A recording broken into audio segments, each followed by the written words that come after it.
חולה נכנס לבית חולים, הוא ניזוק. הנזק עוד לא ברור לו. הרופא יודע את זה. הרופא יודע את זה, האם לגלות לו את האמת בזמן אמת או לא. מה זה באמת הצלת חיים? איזה איכות חיים אנחנו משאירים לפרט שקיבל את התרופה שלנו? שלב הסרטן בעת האבחון הרבה יותר מתקדם בנשים חרדיות. איך מבחינים בין מאכערים שליליים לבין אחרים? יש לוביסטים שמקומם בחברה הוא מכובד מאוד. לאחר שסיימו קורס בחוק ואתיקה, התכנסו הסטודנטים, אחים ואחיות במקצועם מהמכללה האקדמית לישראל ליום עיון שעסק כולו בנושא. את יום העיון יזמה וארגנה דוקטור עירית אוחנה, ראש תוכנית ההשלמה לתואר ראשון בסיעוד, שזכתה ביום הזה גם בפרס על מחקרה. חשבנו היום לחשוף בפני הסטודנטים פן נוסף של דילמות שקיימות ומתנהלות ביום-יום ברמה המדינית והציבורית. משהו שהאחות לא עוסקת איתו ביום-יום, אבל בעצם משפיע על הבריאות ועל מצב הבריאות המדיני של כולנו. על כף המאזניים, הערכת חיים מול איכות חיים. איך קובעת ועדת התרופות איזו מבין התרופות תיכנס לסל? הערכת חיים, איזה מחיר החברה מוכנה לשלם בעבור הערכת חיים של חולה אחד. יש מדינות שמחליטות לפי כסף. כל שנת איכות צריכה להיות תוספת של שנת איכות. אם היא יותר מסכום מסוים, לא מאשרים אותה. מחקר שנעשה בישראל מצא שלב הסרטן בעת האבחון הרבה יותר מתקדם בנשים חרדיות. מה הסיבה לכך ואיך הצליחו קופות החולים לצמצם את הבעיה?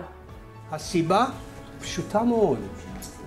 חוסר ביצוע של בדיקת ממוגרפיה. והשאלה למה הם לא הלכו? התשובה הייתה חד משמעית. או המזכיר במרפאה, או הטכנאי, או הרופא שמסר את התשובה היה גבר. בשני מכונים, אחד בירושלים ואחד בבני ברק, הוציאו את הגברים, הביאו את הידיעה הזאת לרבנים ולבעלים של אנשים. ההיענות עלתה בצורה מאוד משמעותית. במקביל, קופה החליטה לעשות דבר דומה באוכלוסייה הערבית.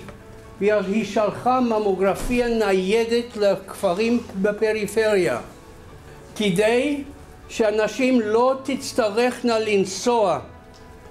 אבל היא שלחה את הממוגרפיה גם עם גננת, שיטפל בילדים של הנשים בעת ביצוע הממוגרפיה. המסר הוא ברור. אנחנו לא יכולים ולא צריכים לשנות את התרבות של אנשים. אנחנו צריכים להתאים את מה שאנחנו עושים לרקע התרבותי שלהם. מידע שאינו מותאם אישית נחשב לאחת הסיבות לפערים ולאי צדק במערכת הבריאות. כיצד בחר פרופסור אפשטיין להדגים את המידע לסטודנטים שלו? בבית חולים שלי יש מודיעין, וכתוב שם בעברית, באנגלית ובערבית, מודיעין. ביקשתי מסטודנט דובר ערבית לגשת לשם ולשאול שאלה בערבית, לא היו יכולים להבין מה שהוא אמר. הילד נפצע? האם מותר לטפל בו מבלי לקבל ממכם אישור?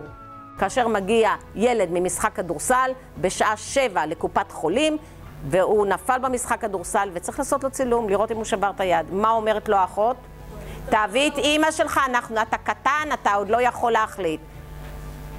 רגע, אבל בינתיים ייסגר הרנטגן, אמא שלו בכלל עובדת בהייטק, עד שהיא תגיע, מה לעשות בינתיים? חוק זכויות החולה אכן פותר לי את הבעיה, הוא אומר יש 3 סוגי הסכמה, יש הסכמה בעל פה, יש הסכמה בהתנהגות ויש הסכמה בחתימה.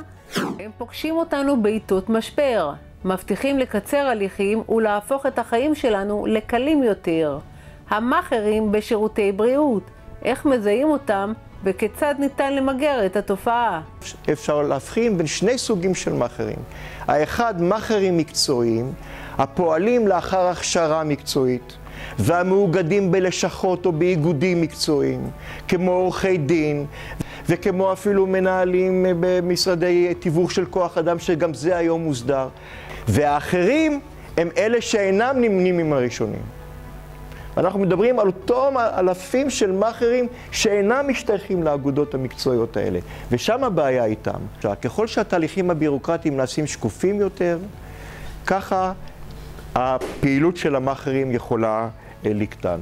הייתי מאוד שמח אם איזשהו גוף בריאות ממלכתי, משרד הבריאות, היה נכנס להכיר את התופעה הזאת ולצמצם את השפעותיה על אותם מוסדות ועל המוסר הציבורי בכלל. הרופא טעה בטיפול, החולה ניזוק. האם עליו לספר למטופליו ומתי? שאלו את החולים מה אתם רוצים, אז החולים אומרים, ב100% מהמקרים, אנחנו רוצים לדעת הכל. קטנה כחמורה, עשית שגיאה בטיפול שלי, אני מבקש שתגיד לי, אני רוצה לדעת הכל. אמרו גם שאם הרופא הוא מדווח אמת, אז חלק גדול מהחולים שלו מבינים את זה שזה טעות, ומוכנים להמשיך לראות אותו. לא רק שהם מוכנים להמשיך לראות אותו, הם גם לא יתבעו אותו ולא ידווחו עליו לרשויות, זה נלקח מתוך התרבות האמריקאית. אבל אם החולה תופס את הרופא שלו כמי שמשקר אותו, אז אין סיכוי שהוא יראה אותו. הם כולם הסתלקו, לא רק שהסתלקו, הם ירצו להתנקם בו. אמרו למתמחים, לקחו 100 וכמה מתמחים, אמרו להם, תספרו לנו בבקשה על השגיאה החמורה ביותר שעשיתם בקריירה שלכם, הקצרה ככל שהיא תהיה. אז המתמחים סיפרו על אירועים קשים מאוד. ב-90% היו תופעות לוואי חמורות. ההגדרה של תופעת לוואי חמורה זה כזאת שהיא משאירה נכות קבועה במטופל או שגורמת לאשפוז ממושך, ושליש מהם אמרו, הרגנו חולה.